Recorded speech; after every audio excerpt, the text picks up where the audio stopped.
তো আজকে সকালবেলা আমাদের বাড়ির সামনে ক্যাম্প বসেছে কালীবাড়ি মার্কেটে। ৩-৪টা অঞ্চল মিলে আর ৩ দিন এই ক্যাম্পটা থাকবে। অনেক ধরনের প্রকল্প আছে।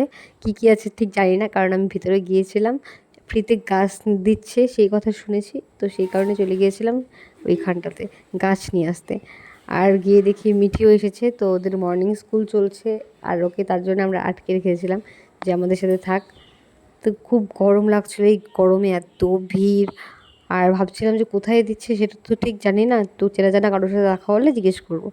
তো তারপর অনেকক্ষণ থাকার পরে দেখছি যে পাচ্ছিলাম না, তখন খুঁজে খুঁজে আমরাই চলে গিয়েছিলাম। এদিকে দেখো অনেক গাছ নেওয়ার জন্য এত ভিড়। আর 1.5 ঘন্টা থেকে আমরা প্রায় দাঁড়িয়ে আছি, এত গরম। প্রথমে একবার লাইন ছিল, তো সেই লাইনটা ভেঙে আবার নতুন করে লাইন তৈরি করা হয়েছিল, সেই কারণে এত ভিড়। তারপরে ফাইনালি আমরা একটা গাছ নিয়ে নিয়েছিলাম, সেটা হচ্ছে জাম গাছ। কে একটা নিয়েছিল, আমি একটা নিয়েছিলাম।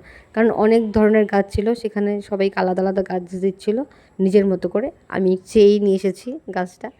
আর এত গরম লাগছিল, আসার সময় একটা ক্যাম্পা এনেছিলাম কারণ একটু রিফ্রেশ লাগানোর জন্য। তারপরে আবার দিদি এসেছিলো, দিদি আর ভাগ্নি। তো ভাগ্নির সাথে আবার দেখা করতে চলে গিয়েছিলাম ক্যাম্পে।